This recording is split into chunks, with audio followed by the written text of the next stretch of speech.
Friday. And Sleaze, right now, brought to you by McDonald's. Archways to Opportunity helps employees achieve their dreams. You want to learn more? Visit McDonald's.com or archways-to-opportunity.com.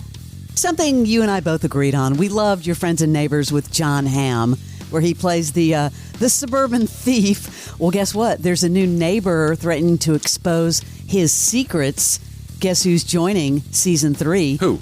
James Marsden. Actually, season 2. But the news is that Apple has already renewed it for season 3 ahead of season 2.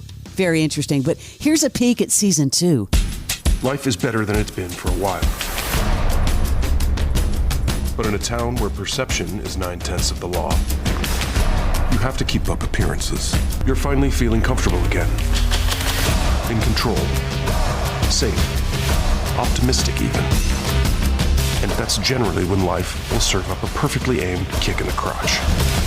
Is this a Thomas Crown affair kind of thing? Rich guy so bored with his life, he risks it all just to feel alive. Oh, let's be honest, you're not that rich. How much do I love that show? I'm still getting through the first season, by the way. Oh. I have so many shows going at one time that I'll start watching it. I know, I need to finish. Season 2 starting April 3rd on Apple TV. Hey, we're finally hearing from Bill Gates. We heard from Melinda Gates, his ex, but Bill is setting the record straight on his relationship with Jeffrey Epstein. Apparently, Jeffrey wrote an email to himself.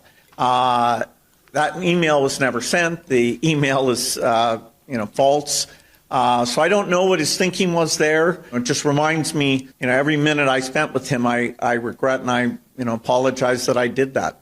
It's factually true that I was only at dinners. I never went to the island. I never met any women. And so, the more that comes out, the more clear it'll be that although the time was a mistake, it had nothing to do with that kind of behavior. So many comments about the Super Bowl and the Super Bowl ads.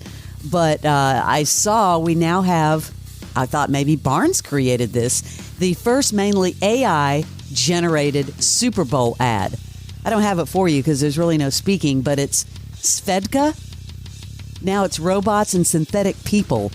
I don't know if you've seen it or not, but they've gone from pop culture for nearly 3 years, and now they are back, all generated by AI. This is like a talent show for commercial producers because this one time in the Super Bowl, a lot of them are one-shot ads. Some will keep rolling throughout the year. But the amount of talent this year injected in these ads, I think might be more than I've ever seen. I think so, too.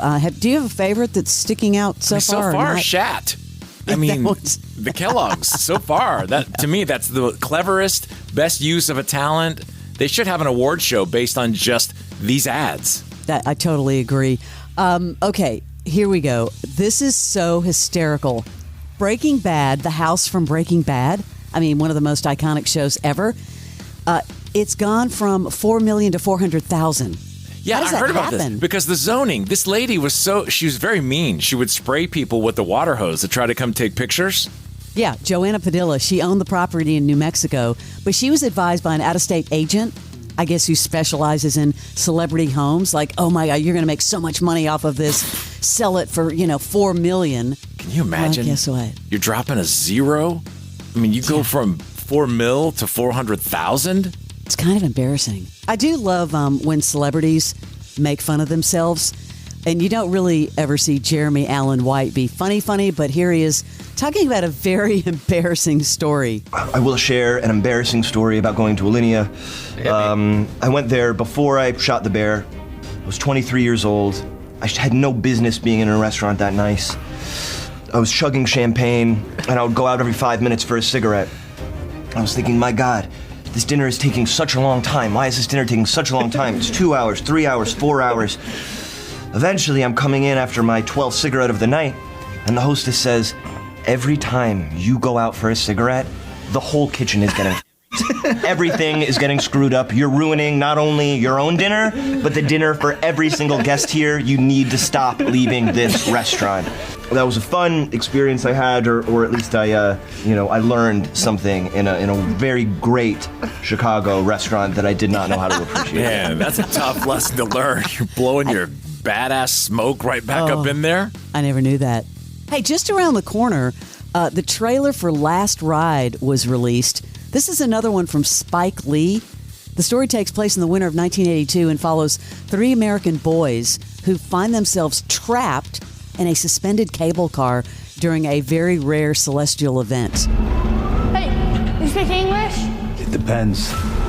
You do? He speaks English. Could you take us up to the top of the mountain, please? Come on! Do you think we can get a picture with you so we can kind of prove that we were in a way? Sure, come Yeah! Okay. I'll even smile. I remember now. There's no chance in hell that they'd ever leave us up here. Losing heat, and it's gonna get a lot colder up here. I don't see any car lights. Do you see any? I don't even see any planes. Maybe an avalanche? Look what I found in here. Ah, hang them up here. Sid, how many more do you have?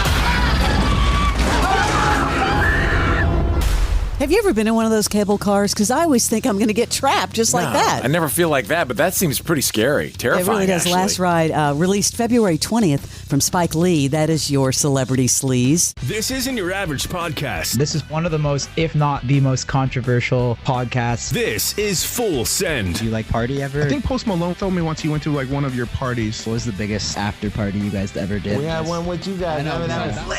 Unfiltered conversations. I'm not going to say any names, but We got Dr. Phil pulling up. Jake Paul's coming in today. Benjamin Netanyahu, he's about to walk into the podcast right now. I feel like he'd leave. Yeah, maybe. The Full Send podcast. This is so crazy. Follow and listen on your favorite platform.